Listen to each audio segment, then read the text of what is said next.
यह व्याप्तं सर्वमेदं जगत् स्थावर जंगमं तामधेनु शिरसा वंदे भूत भवस्य मातरम।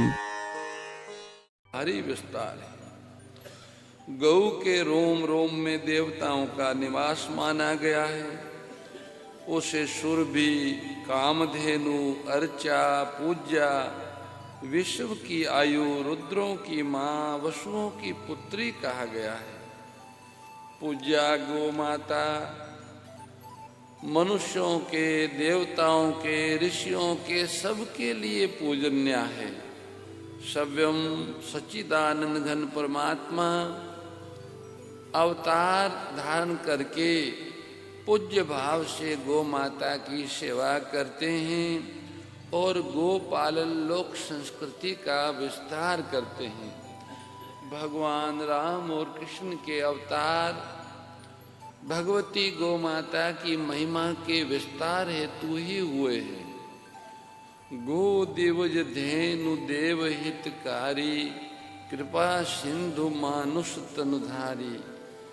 गौ माता के लिए भगवान अवतरित होते हैं और श्री गोपाल श्री कृष्ण तो गौ के लिए ही उनका अवतार प्रधान हेतु गौ महिमा को पुनर्स्थापित करना, गोपालन लोक संस्कृति का विस्तार करना और गौ के सुख में लगे हुए मनुष्यों को संबल प्रदान करना, उनको प्रोत्साहित करना, यही उनके श्री कृष्ण अवतार का प्रधान हेतु है। वे बाल्यकाल से ही गोपों को और गोपियों को बहुत बड़ा सहयोग करते हैं। वे खेल खेल में ही सैकड़ों वर्षों से जो असुर गौ संस्कृति को क्षति पहुंचाते थे, ऐसे असुरों को 11.5 साल की आयु होते होते सभी को यमराज के घर भेज दिया। एक एक पूतना से लेकर आप देखो तो कितने असुर आए। 11.5 वर्ष की आयु तक भगवान जब गायों के बीच में विराजे तो ये सारे के सारे असुर भगवान को क्षति पहुंचाने के लिए आए। ये केवल भगवान को, श्री कृष्ण को मारने आए ऐसी बात नहीं है। पहले से गोपों को, गोपियों को और गौओं को कष्ट देते ही थे। ये सब कालिया नाग के भाई थे। जैसे कालिया नाग जहाँ रहता था वहाँ का जल पीने से गौएं पधार जाती थी। विष था, वो विष छोड़ता था। गोप गोपियों और पशु पक्षी सभी उस विषैले जल को पी के मर जाते थे। ऐसे ये सब दुष्ट जो तरनासुर या जो भी क्या एक के एक इतने सारे बक्कासुर ने, अग्गासुर ने, एक लैन ही लग गई पूरी। जब तक ठाकुर जी ब्रज में विराजे इन असुरों को उन्होंने ठिकाने लगा दिया। इनका सबका मुखिया कंस था, अंत में कंस रहा तो उनको भी यमुना जी के पार जाके यमपुर भेजा। उसके बाद में उन्होंने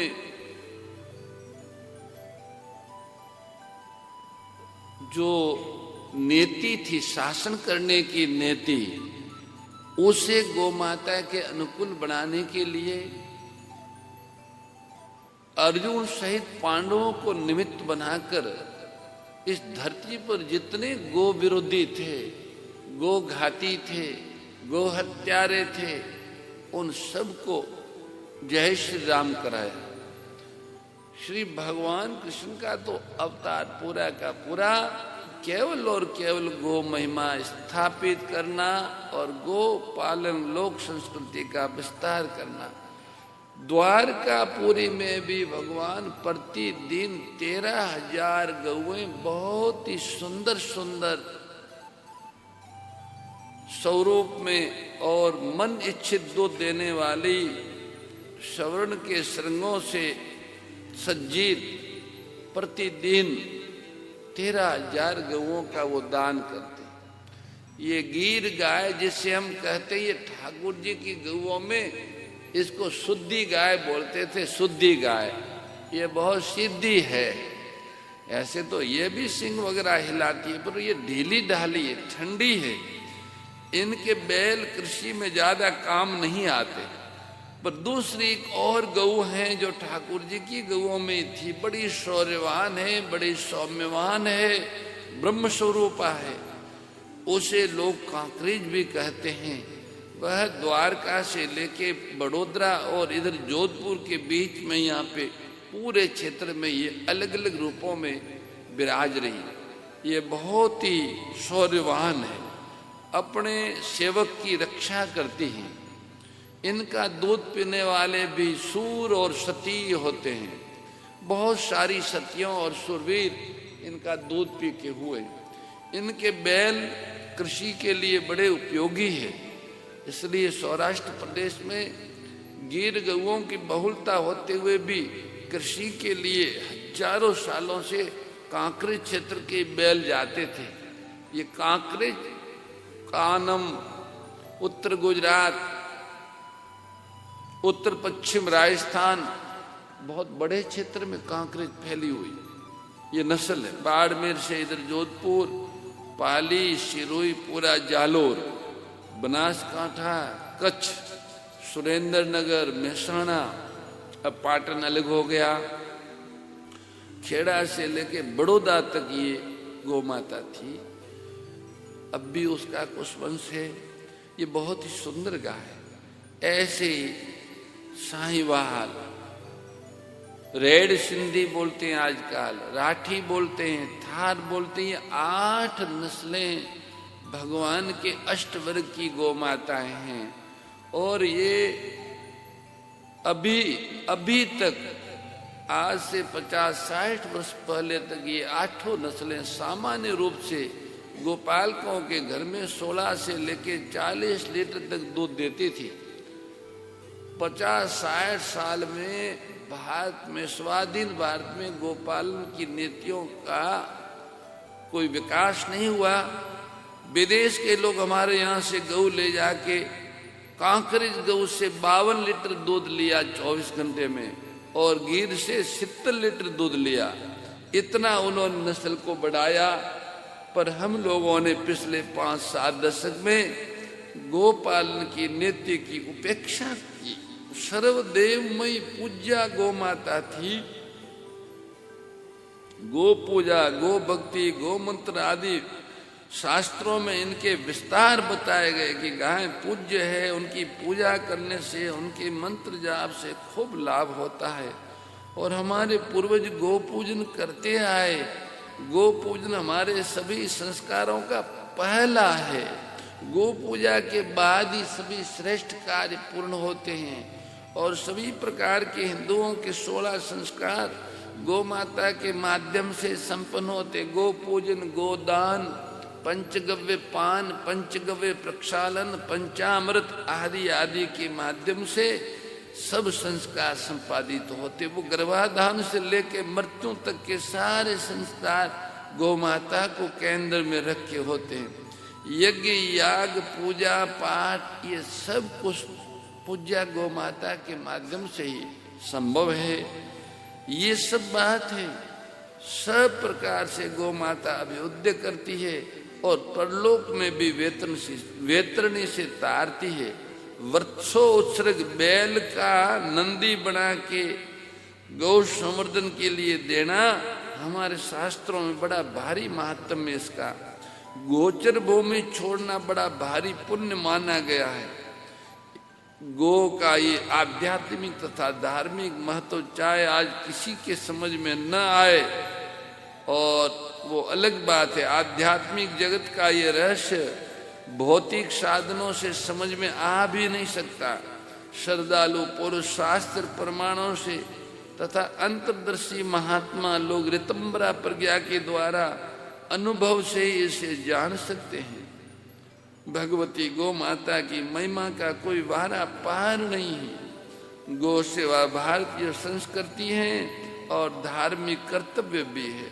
गौ सेवा और गोवंश की उन्नति भारतीय संस्कृति के अभिन्न अंग है। हिंदू, बौद्ध, जैन, सिख सभी धर्मावलंबियों के लिए गोरक्षा धार्मिक दृष्टि से मुख्य कर्तव्य है। अतः गोरक्षा का आध्यात्मिक तथा धार्मिक दृष्टिकोण भी बड़े महत्व का है, कदापि उपेक्षणीय नहीं है। इसका सांस्कृतिक महत्व तो सर्वविदित है। भारतवर्ष में अत्यंत प्राचीन काल से बड़े बड़े महापुरुषों द्वारा गौ सेवा और गोपालन होता आया है। हमारे यहाँ रघुवंशी परंपरा में राजा दिलीप नंदिनी की गौ के लिए अपने प्राण देने को प्रस्तुत हो गए थे। राजा नृग ने असंख्य गायें दान की थी। भगवान श्री राम का अवतार ही तो गो ब्राह्मण हितार्थ हुआ था। उन्होंने 10 सहस्त्र करोड़ 1 खरब गौएं विद्वानों को विधि पूर्वक दान की थी। भगवान ने वाल्मीकि रामायण के प्रथम अध्याय में आता है, प्रथम खंड के में आता है। इतना ही नहीं, भगवान श्री कृष्ण भी, राम तो गवाम कोटि योतम दत्वा है ही है, पर भगवान तो बाल्य जीवन, भगवान श्री कृष्ण का तो बाल्य जीवन गौ सेवा में बीता। आप सभी जानते हैं, उन्होंने स्वयं वनों में घूम घूम के गौ माता का, बछड़ों का, वत्सों का चारण किया। इससे उनका नाम गोपाल पड़ा। कामधेनु ने अपने दूध से, देवराज इंद्र ने ऐरावत की सूंड के द्वारा लाए हुए आकाश गंगा से भगवान श्री कृष्ण का अभिषेक करके उनको गोविंद गोविंद गोविंद इस नाम से संबोधित किया। द्वारका में वो पहले पहले, जैसा हमने पूर्व में बताया कि पहली बार बियाई हुई 13,084 गायों, 13,000 नहीं, ऊपर 84 और है, 84 गायों का प्रतिदिन दान करते थे। युधिष्ठिर के यहाँ गायों के 10,000 वर्ग थे, जिनमें प्रत्येक वर्ग में 8 लाख गाय थी। अगर आप पढ़े लिखे हो तो गिनो, 10,000 वर्ग थे, एक वर्ग में 8 लाख गाय थी। गिनती करके बताओ कुल कितनी गाय होगी? लाख लाख, 2-2 लाख गायों के तो और भी बहुत से वर्ग थे। इस गो विभाग की सारी व्यवस्था का भार सहदेव पर था। वे गो विज्ञान के महान पंडित थे। नंद, उपनंद आदि के पास असंख्य गो माताएं थी और वे उनका भली भांति रक्षण, पालन और संवर्धन करते थे। अभी पिछले बोध काल में भारत में कितनी बड़ी संख्या में गोपालन होता था, इसके लिए एक ही प्रमाण पर्याप्त होगा। भाई श्री हनुमान प्रसाद पोदार जी कहते हैं कि धनंजय सेठ ने अपनी कन्या के विवाह में उस गाय देने की इच्छा से अपने सेवकों से कहा कि जाओ छोटा गोकुल खोल दो और एक एक कोस के अंतर पर नगारा लिए खड़े रहो। 140 हाथ की चौड़ी जगह बीच में छोड़कर दोनों ओर आदमी खड़े कर दो, जिसमें गाय फैल न सके। जब जब लोग ठीक खड़े हो जाए, जब सारे लोग ठीक खड़े हो जाए, तब नगारा बजा देना। सेवकों ने ऐसा ही किया। जब गाय 1 कोस पहुंची तब नगारा बजाया, फिर 2 कोस पहुंची तब नगारा बजाया और अंत में 3 कोस पहुंचने पर फिर और नगारा बजाया। 3 कोस की लंबाई और 140 हाथ की चौड़ाई के मैदान में इतनी गायें भर गई कि वे एक दूसरे के शरीर को रगड़ती हुई चली। तब धनंजय ने कहा, बस अब दरवाजा बंद कर दो। सेवकों ने दरवाजा बंद किया, परंतु बंद करते करते 60,000 गाय, 60,000 बैल और 60,000 बछड़े निकल गए बंद करते करते। अब बताओ कितना गोवंश उन्होंने दहेज में दिया। अब अनुमान कीजिए इस छोटे गोकुल में कितनी गायें रही होगी। ये गोपालकों का ये पशुधन गोकुलों में लाखों करोड़ों की संख्या में था। गौतम नामक बड़े गायों के व्यापारी होते थे, जिनके पास लाखों की संख्याओं में गौओं के दल होते थे। ये थी हमारी गौ संपत्ति और ये था हमारा गोपालन। गाय को अब भी गांवों के लोग धन कहते हैं, धेनु कहते हैं, धन कहते हैं। बड़े ही दुख की बात है कि उसी गोपालकों के देश में आज इतना पतन हो गया। उनके अपने ही राज्य में गौओं का वध हो रहा है। गौओं के रक्त से भारत की पवित्र भूमि लाल हो रही। इतना ही नहीं, गौओं की गोचर भूमि नष्ट की जा रही। अंग्रेजी शासन के पहले गोरक्षा आंदोलन की कोई आवश्यकता ही नहीं थी। उस समय सर्वत्र पर्याप्त गोचर भूमि थी, बहुत अधिक मात्रा में चारा उत्पन्न होता था, इसलिए गौओं को जीवन भर पूरा चारा मिलता। बड़े विशाल और बलवान बैल होते थे। एक एक हल में कदम से 9 या 10 जोड़े बैलों तक जुटते थे। अच्छा चारा दाना मिलने तथा सेवा की सुव्यवस्था होने के कारण बीमार भी नहीं होती थी गौएं। आज तो कितनी भयंकर बीमारियों गोवंश में है, और इस समय तो एक भयंकर दुष्टा बीमारी हमारी वेद लक्षणा गौओं में प्रवेश कर चुकी है। गुजरात और राजस्थान के बहुत बड़े भूभाग पर लाखों गायें उस भयंकर बीमारी के चपेट में आ गई हैं। उस संक्रमण से गायों के पांव सूज जाते हैं, शरीर पे जगह जगह बड़े बड़े फोड़े होते हैं, गला अवरुद्धित हो जाता है, गायें बैठ नहीं सकती हैं। और ऐसा समाचार आता है कि हजारों गायें इस रोग से मर गई। गौशालाओं में गोधाम की पथमिड़ा की केवल 12 गौशालाओं का समाचार है। आज रिपोर्ट है 15 दिन में 1000 गायें इस बीमारी से पधार गई। घरों में, गांवों में, छोटी छोटी गौशालाओं में सोनी सड़कों पर घूमने वाली गायों को ये भयंकर रोग अपने चपेट में लिए हुए हैं। भारत में और भारत के इन दोनों प्रांतों में सरकारें हैं, यद्यपि वे भी उनका अपना प्रयास करती हैं, पर जैसा करना चाहिए ऐसा कुछ नहीं हो रहा है। कोरोना का संक्रमण आया, 500 लोग भी संक्रमित नहीं थे और पूरे देश में तालाबंदी कर दी थी, लॉकडाउन कर दिया था, पर लाखों गौएं उस संक्रमण के चपेट में आ गई। हजारों गायें काल कलवित हो गई और उस रोग को रोकने की कोई दवाई नहीं है भारत सरकार के पास में। फिर भी अभी तक इस महामारी को राष्ट्रीय आपदा घोषित नहीं किया। ये बड़े दुख की बात है। ये गौओं के प्रति उपेक्षा का प्रमाण है। ये गौ को अनावश्यक समझती हैं। आज की नीति ऐसा लगता है। इस कारण जिस देश में, जिस धरती पर गौ को हमारे पूर्वजों ने पूजा, गौ ही सब व्यवस्थाओं का केंद्र थी। जन्म से लेके मृत्यु तक गाय ही थी। भगवान भी गौ के लिए आते थे। राजा और ऋषि, सेठ और मजदूर सभी गौ को समर्पित थे। एक एक गौ के लिए बड़े बड़े राजऋषि प्राण देते थे। पर आज हजारों गायें कत्लखानों में मर रही हैं, वो मर रही हैं, सड़कों पे प्लास्टिक और कचरा खा के दुखी हो रही हैं, और ये भयंकर रोग उनको चपेट में ले लिया।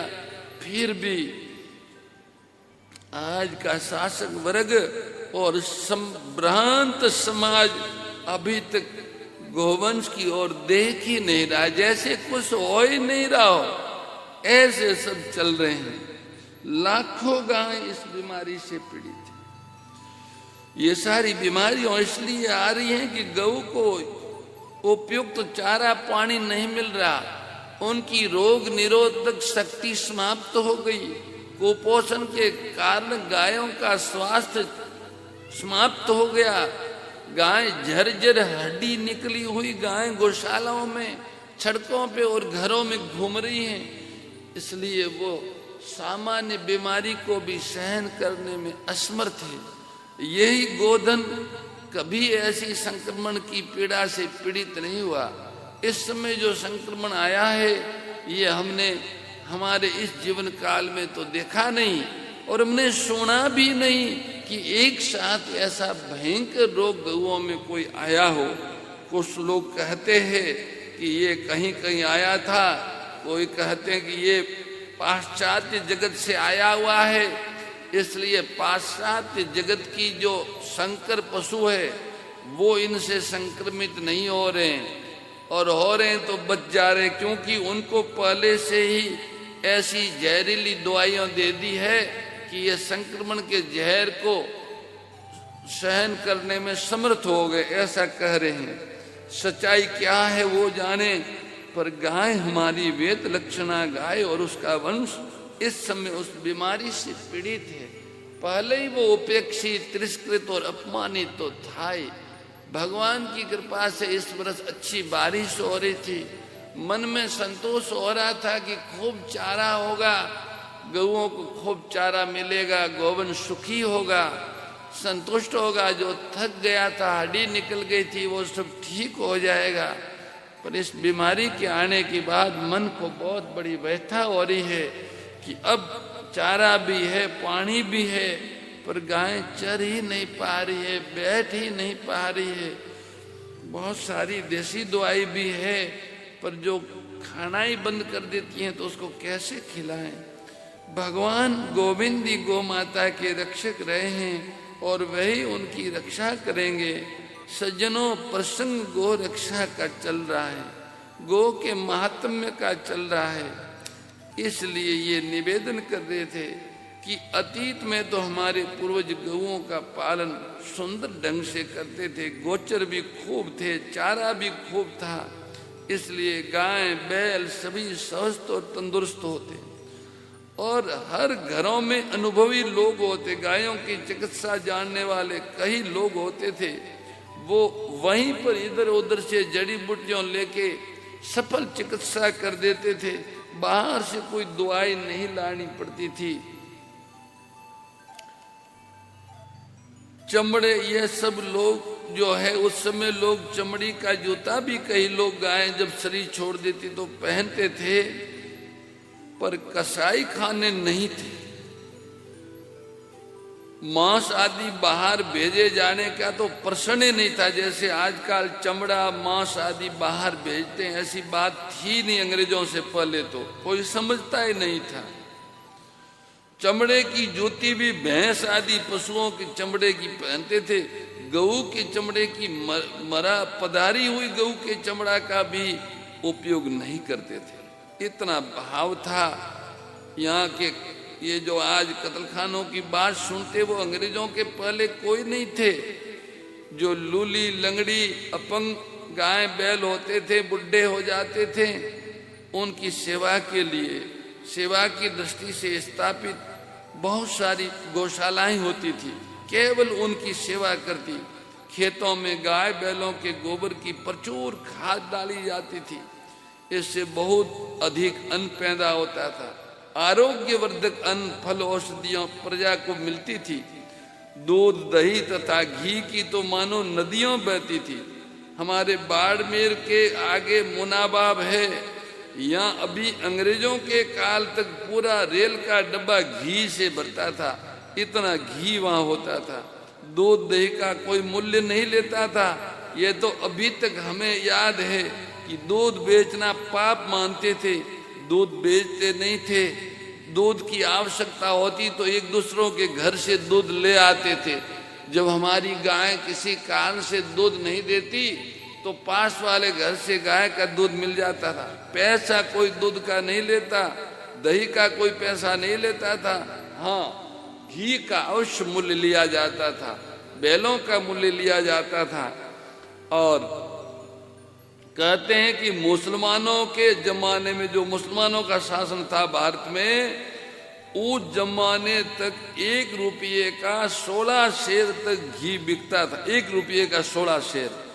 अंग्रेजों के आने के बाद तक घी 1 रुपये का 5 शेर तक बिकता था। मुसलमानी शासन में भी गाय का कम महत्व नहीं समझा। बाबर, हुमायूं और अकबर ने गोवध रोक दिया था। कई मुसलमान शासकों ने गायों की नस्लों को उन्नत बनाया था। अंग्रेजों के आने के बाद गोरों के लिए गोमांस की आवश्यकता हुई। व्यापारी नीति से चमड़े का निर्यात आरंभ किया। कानूनी तौर पर जगह जगह कसाई खाने खोले और उत्तरोत्तर गोहत्या बढ़ती गई। सन 1917 ईस्वी सन में सर जॉन वुडरफर ने प्रति वर्ष 1 करोड़ गोवध का अनुमान लगाया था। सन 1929 में सिद्धवाड़ा, जो मध्य प्रदेश में पड़ता है, सिद्धवाड़े के वकील श्री ब्रजमोहन लाल जी वर्मा ने विभिन्न सरकारी रिपोर्टों और पत्र व्यवहारों के आधार पर यहाँ के कसाई खानों में प्रति वर्ष 1.25 करोड़ गाय बैलों की हत्या होना बताया। दरभंगा के श्री धर्मलाल सिंह जी के मतानुसार वर्ष भर में कुल मिलाकर 1 करोड़ 22 लाख गौएं काटी जाती थी।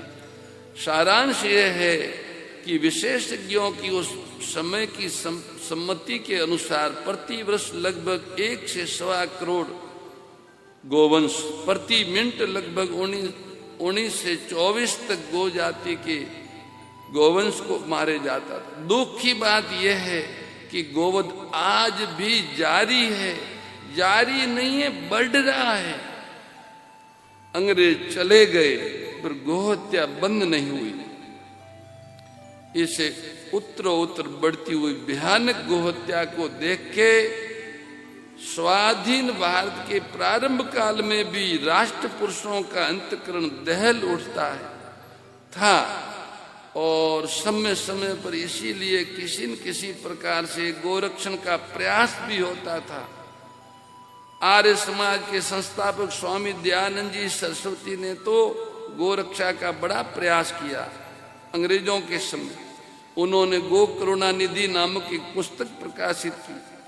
फर्रुखाबाद के सेठ मोहनलाल, हरिद्वार के बाबा भगवान दास, काशी के भारतेंदु बाबू हरिश्चंद्र, स्वामी आलाराम, सागर सन्यासी, पंडित नटवरलाल चतुर्वेदी, गो भक्त हासानंद जी, कर सेठ जी, सौराव जी, जस्सावाला, सरजान, महामना पंडित मदन मोहन मालवीय जी और महात्मा गांधी जी प्रभृति अनेकों महानुभावों ने अपने अपने समय में अपनी अपनी योग्यता, पद्धति तथा सुविधा के अनुसार विभिन्न प्रकार से गोरक्षा के लिए प्रबल आंदोलन तथा महान कार्य किए।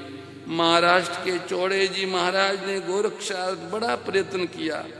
गो विश्व ज्ञान से भरा हुआ गो ज्ञान कोश नाम का ग्रंथ बनाया। अनेकों संस्थाएं स्थापित हुई। गो सेवा के लिए देश भर में जगह जगह लोग उस समय भी गो सेवा करने लगे। गांधी जी के द्वारा स्थापित गो सेवा संघ, हिसार की गोरक्षिणी सभा, बिहार की गौशालाएं सोसाइटी और भारतीय गो सेवक समाज, अनेक संस्थाएं उस समय प्रारंभ की जो आज भी चल रही है। हमारी अपनी सरकार आने के बाद भी सन 1947 में जीवदया मंडल में और हिसार की गोरक्षा सभा की ओर से आंदोलन हुए। लाखों तार पत्र सरकार के पास भेजे। महात्मा करपात्री जी के द्वारा संस्थापित धर्म संघ की ओर से बड़ा सुंदर और विशाल प्रयत्न हुआ। सत्याग्रह हुआ। हजारों साधु ब्राह्मण गोभक्त जेल गए। सभ्यम धर्म सम्राट कृपात्री जी महाराज को कारागार में रहना पड़ा। लाखों हस्ताक्षरों के बाद तार भेजे गए। अभी 2 वर्ष पूर्व उसी समय उन्हीं दिनों में राष्ट्रीय स्वयंसेवक संघ की ओर से लगभग 1.25 करोड़ हस्ताक्षर भेजे गए। स्वामी करपात्री जी महाराज ने गोरक्षा, शस्त्र चंडी आदि अनेक को अनुष्ठान करवाए। वृंदावन में सेठ हजारीमल जी सोमानी के प्रयास से बृहद अनुष्ठान हुआ। प्रयाग में निम्बारक संप्रदाय के पूज्य श्री राधा कृष्ण जी आचार्य ने अनुष्ठान कराया। ब्रह्मचारी प्रभुदत्त जी महाराज ने गौ सेवा व्रत धारण किया। धर्मवीर रामचंद्र जी वीर ने कई लंबे अनशन किए। धर्म सम्राट कृपात्री जी ने पुनः दूध दही मक्खन देने का सत्याग्रह शुरू किया। आर्य समाज के वीर और बुद्धिमान महानुभाव कमर कसकर गोरक्षा के आंदोलन में साथ जुड़े। हिंदू सभा ने भी गोवध के विरुद्ध बुलंद आवाजें उठाई। भारत गौ सेवक समाज की ओर से भी जगह जगह गौ सम्मेलन हुए। अनेक तरह से रचनात्मक कार्य हुए। राजऋषि पुरुषोत्तम दास जी टंडन और संत विनोबा भावे आदि ने समय समय पर गौरक्षा के लिए बड़ा प्रयास किया। नामधारी सिख संप्रदाय, जिनके सदगुरु राम सिंह जी महाराज तथा उनके कुक्का नामधारी सिख गोवध बंद करने के लिए बलिदान हुए थे, उन्होंने भी गोवध के विरुद्ध आवाज उठाई। सदगुरु प्रताप सिंह जी सतत प्रयत्न में लगे। इनके अतिरिक्त और भी बहुत से प्रयत्न चालू है। अभी भी सज्जनों, इन सब प्रयत्नों के बाद भी भारत सरकार ने गोवध बंद नहीं किया। और इस समय भी ये 50 और 60 के दशक की बात है और हम लोग इस समय जो है 2022 में जी रहे हैं। 60 वर्ष हो गए, फिर भी गोवध रुका नहीं, बढ़ता गया। गौओं का अधिकार कम होता गया। सरकारें बदली, पर सरकार ने अपनी नीति नहीं बदली, नियत नहीं बदली। गौ माता की रक्षा के लिए आज से 50-60 साल पहले जो लोग आंदोलन में प्रवृत्त थे, मोर मुकुट बंसी वाले की जय, गौ माता की जय। हे मेरे नाथ, आप अपनी सुधामयी सर्व समृद्ध पतित पावनी अहेतु की कृपा से मानव मात्र को विवेक का आदर तथा बल का सदुपयोग करने का सामर्थ्य प्रदान करें। एवं हे करुणा सागर, आप अपनी अपार करुणा से शीघ्र ही राग द्वेष का